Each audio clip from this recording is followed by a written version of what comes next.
తెలంగాణకు నష్టం కలిగించే బనకచెర్ల ప్రాజెక్టును అడ్డుకుంటామని వెల్లడించిన తెలంగాణ కాంగ్రెస్ మంత్రులు.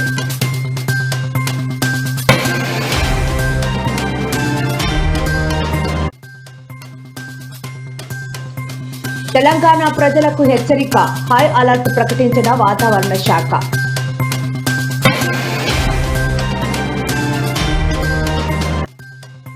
రాహుల్ గాంధీ అరెస్ట్, ఢిల్లీలో హైటెన్షన్, ప్రత్యేక బస్సుల్లో పోలీస్ స్టేషన్ కు తరలించిన పోలీసులు.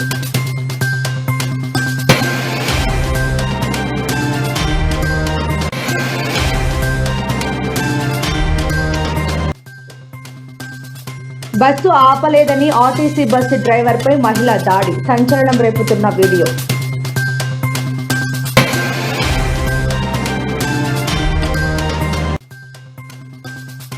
ఏలూరులో దారుణం, కన్న తల్లిని కొడవలితో నరికి చంపిన కొడుకు.